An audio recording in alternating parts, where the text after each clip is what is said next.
Hi havia una vegada un conill que vivia en un bosc. Li agradava molt viure en un bosc, tot ple d'animals. El conill ja surt.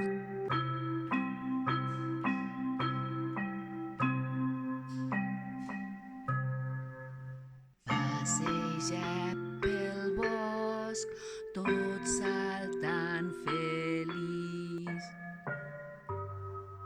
Bim-biri-bi, la-la, la-la-ra-bi, xim-xim, xim-xim-xim, pam-pum.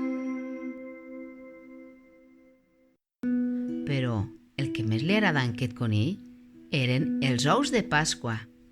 Cada any posava totes les cistelles plenes d'ous de tots els colors. El que li agradava després de menjar-ne alguns era anar a beure aigua al riu. Fresqueta, que bona! Sempre beveia més d'un vas. Que bona! Un dia, un mico, una mica entremaliat, va veure la cistella plena d'ous. I xim, però... No, mico, no l'agafis. Ai, ui, ai, no s'ha d'agafar el que no és teu.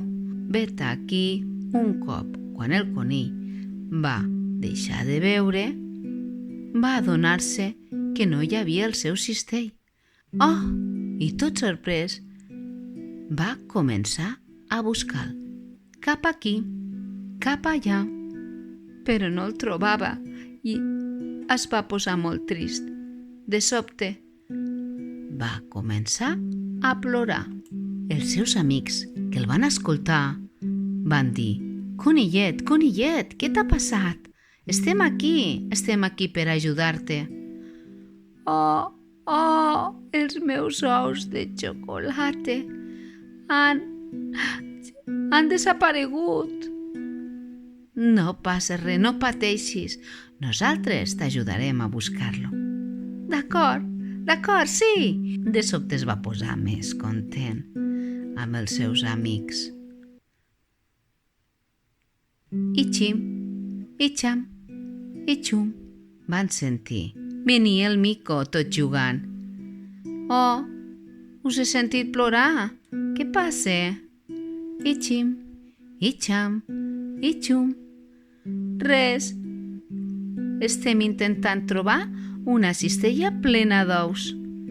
I xim, i xam, i xum. Aquí la tens, conillet, va dir el mico tot rient. T'he gastat una broma. I xim, i xam, i xum. Oh, quina cara de sorpresa va posar el conill quan va veure el seu cistell.